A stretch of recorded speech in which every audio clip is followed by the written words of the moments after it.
Joining me this morning in our visual radio studio to talk a little bit about the Farmington School District, we have three principals from the district who are with us this morning.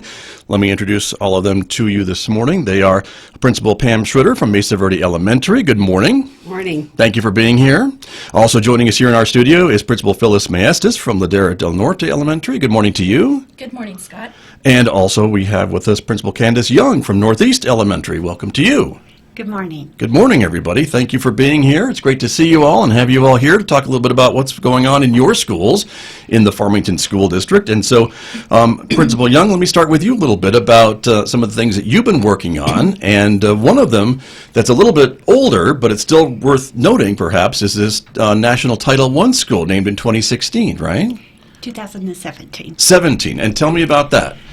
Well, we were fortunate enough to be named as one of the top schools in New Mexico. Each state has the opportunity to send 2 schools to the national conference. Our school was selected because of an overall grade of an A for 3 years in a row and our poverty percentage at 63%.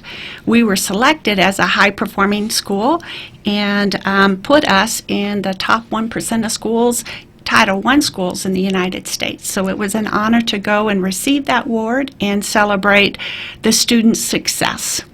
Congratulations, and that means a lot, I think, for the students and the parents who send their students to your school. I believe they were very pleased and celebrated with us, but they noticed it because we didn't do that in isolation.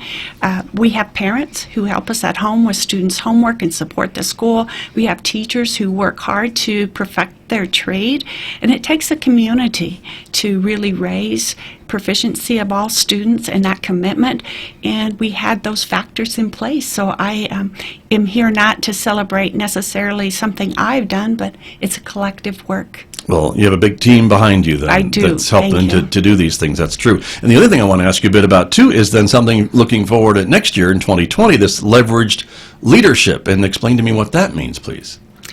Leverage leadership is the brainchild of a man named Paul Bambrick.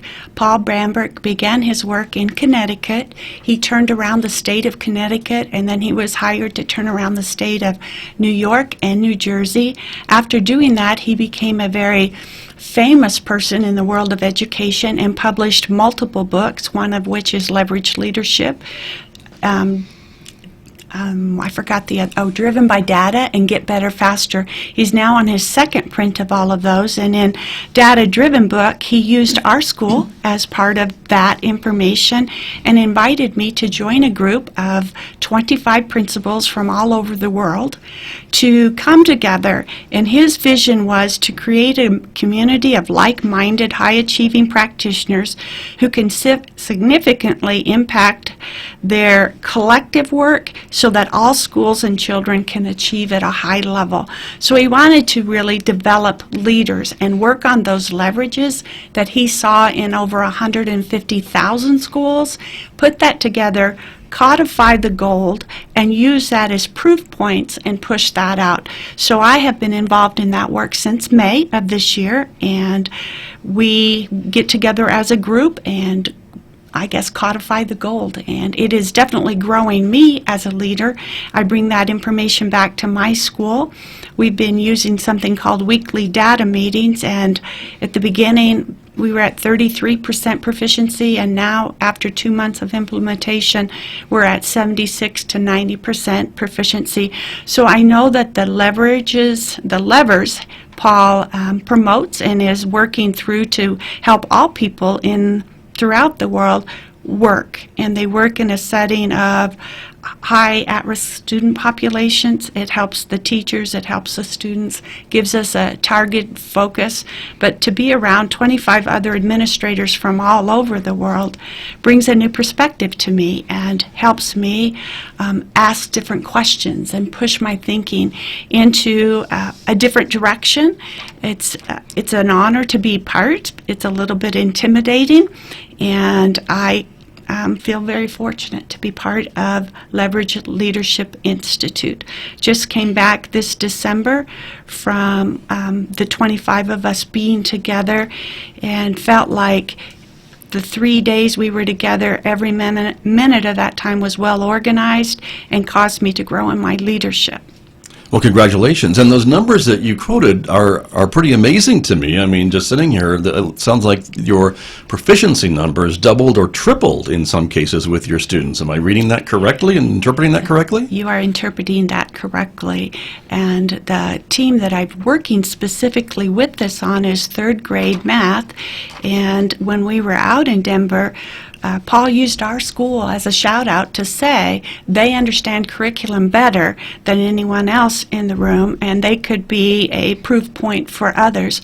Well, that's what happened is we grew the teachers' understanding, and through their understanding, they knew exactly what to look for in the students, and it made it instruction clear. And I guess efficient, because we know exactly where we're going and how to get there. It's exciting work, and I celebrate that third grade team. I would think so. And for the parents of the children who are going to your school, then is it something, because they maybe hear about data and wonder what that all means, but is their child learning what they're supposed to be learning? And it sounds like you've got kind of some data points that show that the kids are understanding what they're supposed to be understanding, and they can take that on to the next grade, the next school, wherever they're headed, correct? Yes, and we are targeting what we call power standards, standards that impact their trajectory for the future, such as place value. They're going to need place value throughout their tenure in public education. It impacts their understanding of algebra and other things. So we're targeting those, and they are showing us that they can do it and that they will be successful. I believe we're buying their future for them, and the success they're gaining in third grade math will set them up for success their whole lives. And I know that the parents who have had their children in my school for years, we've always been about data and how to use data to inform instruction and correct instruction. And so the parents are familiar with that language. That quite possibly could be the reason that we are successful with our weekly data meetings, because we weren't starting from scratch. We had the opportunity to work with the University of Virginia and turn around the school. It was at one time an F school, then a C school, and then a B school, and then 3 years of the A school. That's probably what got us our national distinguished recognition, and my guess is that's what caught Paul Bambrick's attention and why I'm part of that group. But it was that work throughout those 7 years. It's not an isolated piece of work. Sure, but it certainly is fairly maybe a quick turnaround in some cases, I would think. It doesn't always happen so quickly, perhaps. I would say that's true, and that is a testimony to the dedication of the teachers. They truly got all in. There was no resistance. Whatever it takes, we want our children to perform. I don't believe there's a teacher in Farmington who wants to work at a school and be low performing. They all have the heart and the will to work hard. The difference might be that they sometimes is figuring out how that what it looks like and how to do it. But they are very dedicated. Farmington's fortunate to have teachers all throughout the district who work hard, and they have a strong knowledge of instruction. So I'm proud to be part of Farmington Schools and be sitting beside these principals. They work hard, and their schools are good examples of that. Well, it sounds like a great transition for me to bring them into the conversation then. Thank you very much. That's Candace Young, the principal of Northeast Elementary School. And let me turn to our other guests who are here this morning. And Principal Phyllis Maestas, let me talk to you a little bit about your school and some of the things that you're involved with, and that would be a National Blue Ribbon School. Talk to me a little bit about that, please. Sure. So at our school, we know that teachers are always working hard, and our goal and our vision is to create an environment where all students will experience success academically, socially, and emotionally.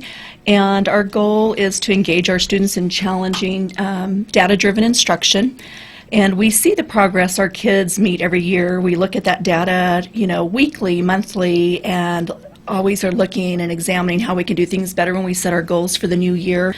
So it was quite a proud moment when I received an email and then a phone call last spring stating that we were one of 3 schools in New Mexico to be selected to, first of all, complete application to see if we qualified as a blue ribbon school. Right. So that was But you had to be invited to do that, right? we were invited to do that Yeah. based on data that the state has watched for the past 5 to 6 years, is what I was told. And the area that we were selected in was being exemplary in closing the achievement gap. So that was quite an honor because it showed that all students are learning and showing growth in different subgroups. And didn't matter their economic status, our low-performing student groups, high-performing student groups, special ed students, ethnicity backgrounds. So it was a true indicator of what Ladera's vision was focused on, focusing on the individual learning needs of all students. So we completed that extensive application process. Received news in July that things were looking good, but the next step was waiting to hear from the state assessment department to make sure we still qualified as a marker based on last year's assessment. So it was pretty intensive. Then I was notified that they would be making the public announcement by Betsy DeVos in September. So we planned an assembly, and we told the students and staff that we were going to celebrate no matter if our school was named or not on that day of the celebration. We said we're going to celebrate your success, the work you've done. So all students were given a blue ribbon pinned on them to celebrate their hard work. So it was the students doing, the work that the teachers had set the bar high for. And so it was a little bit of a process watching the video as the National Secretary, Betsy DeVos, was naming the schools. And when Ladera was named, it was quite an exciting moment. Maybe I even can a only little. imagine. Yeah, right. It was a tearful moment, not only for myself, but for some of the students and staff that were in the room. To have that recognition was quite humbling, but very exciting. And the kids the next day were just, you could see the step in their foot was a little bouncy the next day, that they really understood what they were being recognized for. And that's interesting and remarkable at the same time because, as you mentioned, it talks about how all of your students are performing well and not just maybe the kids from maybe a higher socioeconomic level or from some different part of town or what have you, but all students. Isn't that what this is showing? Absolutely. And the dynamics have changed at Ladera over the years that I've been there. So it's always been a focus of teamwork by our staff and embracing every child that walks through the front door as a responsibility of everyone in the building. And I have a dynamic staff that they support one another. They support all students, whether they be in their own classrooms or not. So it really shows the work that the staff is doing. We have a very positive culture with teachers building relationships with students. And definitely a compliment not only to my colleagues that I'm sitting with here today. Elementary principals work extremely hard, and I have, the bar set high across the district. We have 10 elementary schools, and my colleagues and I work well together, and it's learning from one another and learning the Farmington way. Farmington has a definite system set in place with curriculum, and it was just a matter of leading the staff to follow what the expectations were. Teachers set the expectations for the students. And I'm sure it's easier for the staff to buy in and the parents to buy in when you can show some of these great results that we're all talking about this morning. Would you agree? Absolutely. Absolutely. So the groundwork is set by our administrators at the district office, and so it's a matter of doing our planning and collaborating.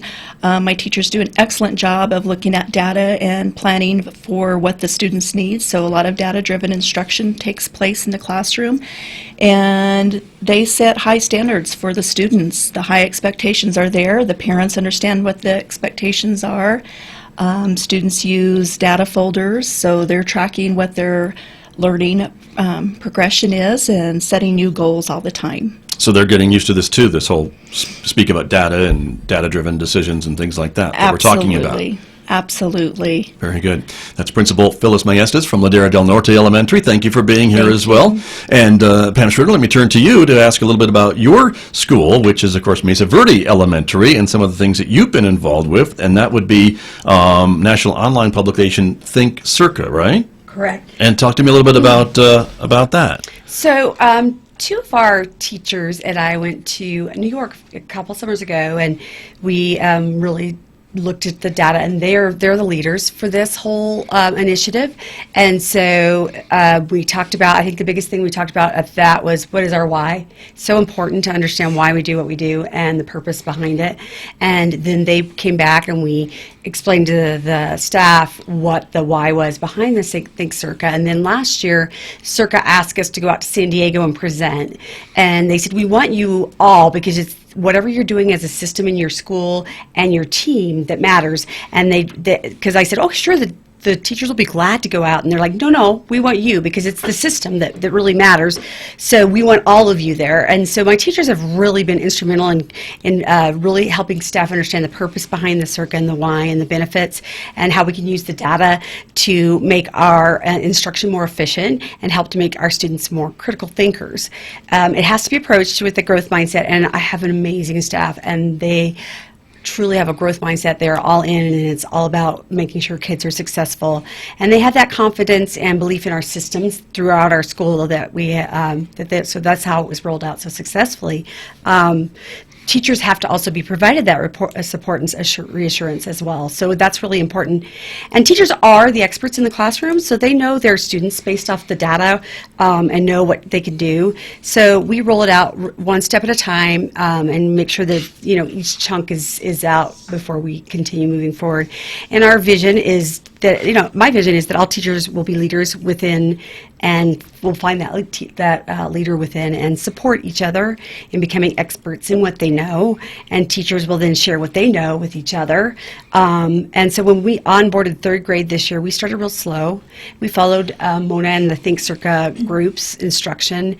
Everything was offline first. We didn't use the computers because it's really the Circa cycle that develops that critical thinking. And it's a key step, and it's very powerful. So our 4th and 5th grade staff provided support and met with third grade to help them know where to start. So basically, they are leading, and then they in turn are getting them to be empowered to lead. And so we've done instructional rounds, and the staff has already implemented Circa are the experts, and then they go through and they look at the different pieces of the Circa set, and then that staff then is able to move forward with the implementation of it. Everyone pitches in and takes part of that. We rely on the experts, the teachers, and others, so that they will become the experts. And so far, the results are looking very good. Is that true? That's true. Actually, this year for third grade, so this is their first year that they've really had a solid ground with it. We started a little bit last year, and they actually doubled their ELA scores for the first quarter. So they doubled their proficiency, which is huge for third grade. And ELA again stands for the English Language Arts. Thank you. Yes, and we continue to grow, move. We've made 7% growth over the last 3 years. We've been in A school over the last 3 years, and we continue to move forward. And we know our systems are in place and work. And so data is the cornerstone in all we do. It's what drives our instruction. We do weekly data meetings, and staff also have discussions with students about their data and the students' next steps. We do quick data checks and provide feedback. Students' data is used to differentiate the instruction based on needs. And so also a big part of this is our strong PLCs are a part of that, and the Farmington model of instruction. Professional learning communities. I've learned that in my years here behind the desk, but yes, very good. So that the professional learning communities are a huge part of that, and the Farmington model of instruction. We've had strong PLCs, and we do a lot of vertical alignment across the grade levels. So we have every quarter we have conversations about what their students are doing well in that, so that it helps them. Mm-hmm. Oh, we need to do this better this year or that year. Our district has developed a framework and set expectations for this through our professional development in the DIF4 and then also the Marzano's work. Teachers collaborate weekly around the data and calibrate on the grading of the data. Through this process, they're able to use the data to determine the next steps, and they can support all students in that process.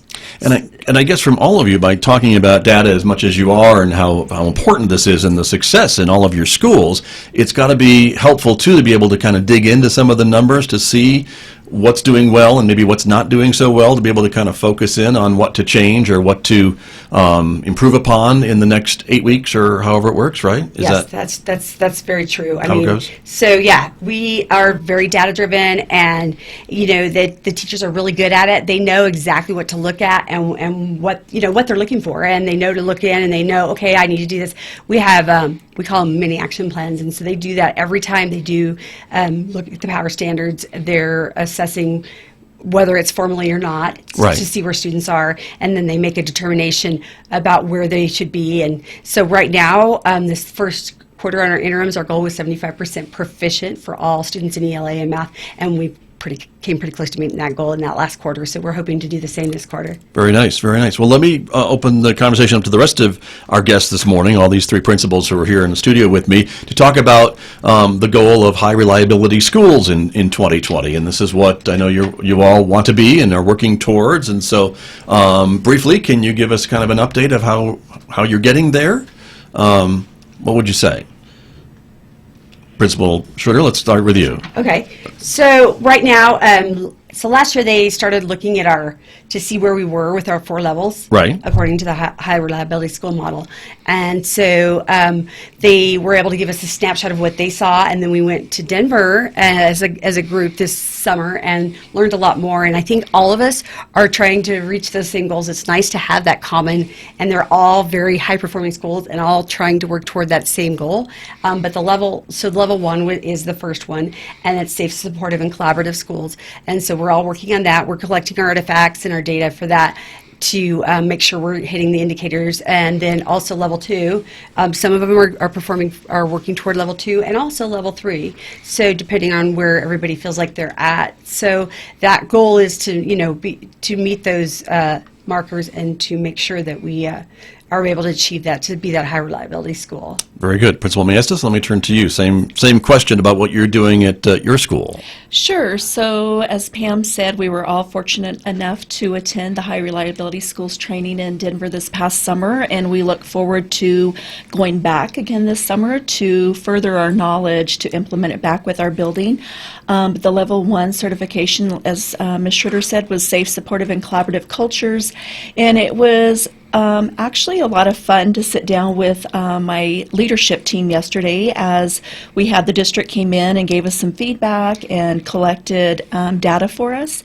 We also did surveys with our students, our parents and staff, and based on that data and the observations that we've done through walkthroughs, we were able to sit down and look to see where we were as a school.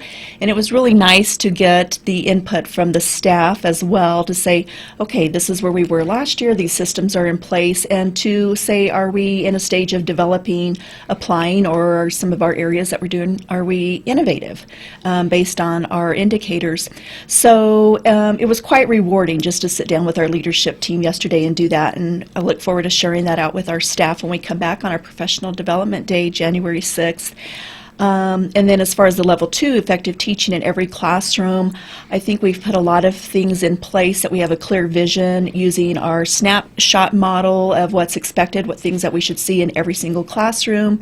Teachers' professional development plans were based on the Farmington model of instruction. Mm-hmm. So we have teacher leaders within the building that are doing a lot of the professional development, which is nice, echoing what Ms. Schroeder said.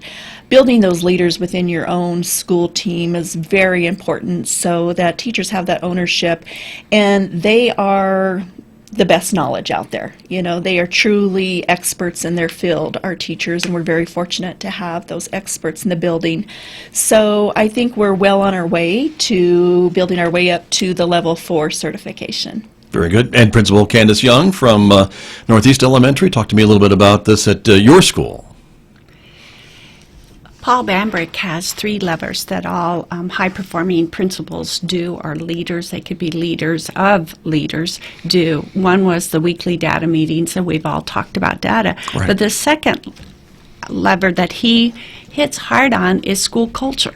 And so it was not surprising to me because this is the way Farmington Schools operates, but they're very progressive. This is a lever that you can't forget to do and move a school forward. It's that imperative. And so school culture is something that I was enjoying hearing another principal from Uruguay or Chile or a principal from Harlem. How does school culture look like in their buildings and what they're doing to move it forward? And very pleased to say Farmington Schools is keeping up with everybody. This is very important work, and what we're learning is just strategies of how to do it and how to monitor that we're doing it effectively and building that culture of culture into our system. It's the right work.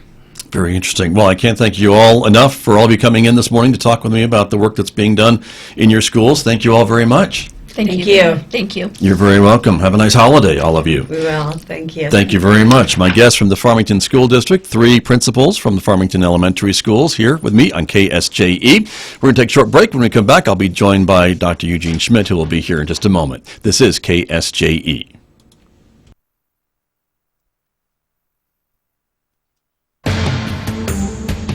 Hello, I'm Antonia Gonzalez with National Native News.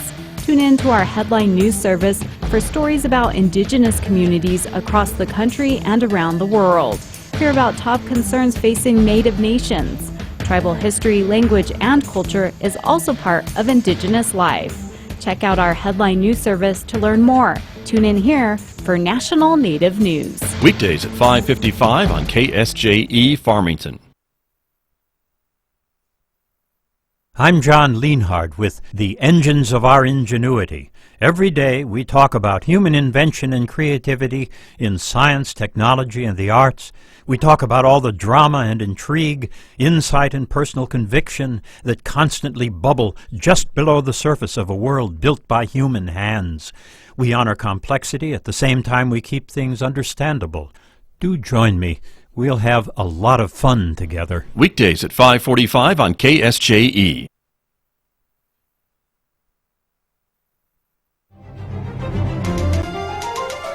Hi, I'm Tracy Hales-Vass, writer, retired professor of creative writing, and founder of One Book, One Community. I now host Right on Four Corners every Wednesday, 10:30 to 11, when I'll talk to local and regional authors. So please join me Wednesdays here on 90.9 FM KSJE Farmington.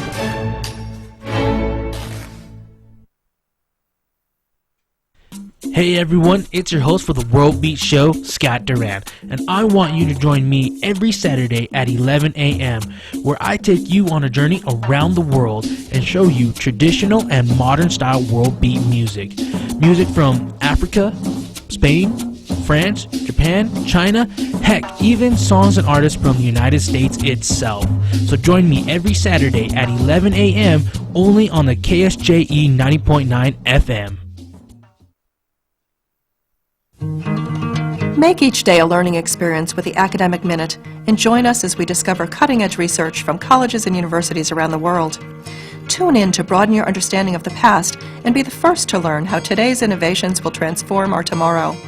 From the latest breakthrough in green technology to the discovery of humanity's oldest tools, you'll find it all on the Academic Minute. Listen every weekday afternoon during the KSJE Evening News at 5:30. Joining me now in our visual radio studio, the Superintendent of Schools for the Farmington School District, Dr. Eugene Schmidt, is here. And Dr. Schmidt, again, thank you for coming in this morning. And it's very encouraging to hear from your principals about the work that's being done, basically boots on the ground in these schools with the youngest students that you have. Yeah, thanks, Scott, for letting me share these moments, and a happy holidays to everybody. That's right. These ladies are a bit like a Christmas present just to the community for the quality of leadership that is on display in our schools. We often say that behind every great teacher there's a great principal. Leaders of the school make a difference, and these people have demonstrated through the work that they've done in their schools that good things are happening in Farmington. So let me just kind of bring a couple of points that I thought that would help a little bit of community understanding. And the first of that is Principal Schroeder was talking about instructional rounds. And so we have a group of central office people who join with principals in walking the building. So envision a hospital where nurses, doctors do their rounds, talk to the patients and just observe. Well, it is a practice of our district that we do rounds. And in the process, you just gain a lot of information about what are the instructional strategies in place, what is the effectiveness. It gives you a chance to gather some perception data, survey data, and all of that goes into a really comprehensive understanding of what the school is doing. And so when these people talk about the 4 critical steps that we are looking at for high reliability schools, it really does give you a chance to understand, is there safe collaborative culture in that building? Is effective teaching going on? Is there a guaranteed viable curriculum? And finally, are there standards reference reporting that we can understand the system? So to celebrate and then move on is that all of our schools are trying to understand if they provide these characteristics of high-performing schools in their day. And there's a carrot at the end of this, Scott, because sometime in July, if these schools demonstrate that they are safe and orderly, they have effective teaching, they have a viable curriculum, they have this standards reference reporting system, there's an award. And that would be a high reliability school certification. So with confidence, I would say that these people and many of my principals across the district are leading their staff on this pathway to become a high reliability school. So that's one thing I wanted to make sure we understood. Right. The second point I wanted to bring out was, again, the conversation about growth mind. And that's a big deal in education today. The opposite of growth mind, and I'll talk about what that means, is a fixed mind. And so we want to make sure that not only students, but teachers and leaders aren't fixed in their beliefs about kids. Saying, you come from that part of town, so we don't expect much of you. That would be a fixed mind. In my own case, my dad used to say, well, I just can't do math. And so I'm thinking, does that mean I can't do math? Right. So my mind became fixed, and then I learned that there was something called growth, a growth mindset, and that you can overcome things if you believe you can. And so our school community as a whole, and we talk about culture, the culture is that we believe in a growth mindset that our kids can learn, our teachers can perform well in the classroom, our school leaders can make a difference, and all of that is some kind of magic brew that becomes great schools. And so I'm very proud of our school system, the leaders, the teachers, the kids, and the parents who've bought into this. We're going to be the best. And so it was fun listening to our principals talk about our schools being on a state and national and now international stage as to the quality of work that is going on within our system. So great work is emblematic of what happens in schools all across the district. And that brings up my conversation. I want to talk about Cognia. Yes, and so that is something that I know you want to talk about. And so talk to us a little bit about what that means. That's an acronym for something, obviously? It is a new name. Our community would recognize the name Advanced Ed Accreditation. Yes. And so 2 years ago, we went through a systems accreditation where a group of national, international reviewers came in. Well, since that Advanced Ed Accreditation was awarded, that company has merged with Measured Progress, which the people will be interested in knowing will be providing the new state test for grades 3 through 8. So Advanced Ed is partnered with Cognia in a new company, Cognia, and the part that excites us is they are also interested in what's going on in Farmington. We heard these ladies say that their schools have been identified, celebrated for closing achievement gaps, for performing at a achievement level well above other New Mexico schools. Well, lo and behold, the nation through Cognia will now have a chance to understand some of what is going on, because in 2020, a case study will be published about the work that we are doing, trying to make a difference with many diverse kinds of groupings. And so it's a compliment again to the schools, the teachers, the parents, the communities about you can make a difference through public education. And what jumps out to me, Dr. Schmidt, and maybe correct me if I'm wrong, is that there's data to back up the decisions that are being made. There's data to back up how the students are being proficient in their studies, and also the speed at which maybe some of these things are turning around. Because it seems like to me this is happening fairly quickly, where in the past you may be lucky if you could see results, positive results, in maybe a school year, 2 school years, 3 school years. Is that true? Yes, and I will pretend like it's me coming to the district, but it's really great leadership in the schools and building that team and that culture. But you really have to get everyone on the same page, obviously, in order to steer the ship, really, right? To move it around. It really is a dramatic fast forward in how quickly our kids are achieving proficiencies. Literally, thousands of extra kids per year are demonstrating proficiencies as we move forward. So again, it is a commitment to that Farmington model of instruction we heard these principals talking about. It's also a commitment to the growth mindset that all kids can learn. And then, as you described through data, we're tracking that very frequently. And I think that not only are we getting better at tracking the right indicators of success, but then providing teachers with the resources to intervene for those kids who may be falling behind or didn't grasp the concept. And so just a lot of exciting things going on to make sure that the wholeness of the education system is working. And it's happening in all of these groups, as you mentioned, right? I mean, it doesn't matter what part of town you're from, or what your parents do for a living, or any of that. All students seem to be benefiting from these instructional strategies. Yes, and I would say that's one of the things I'm probably most proud of our community.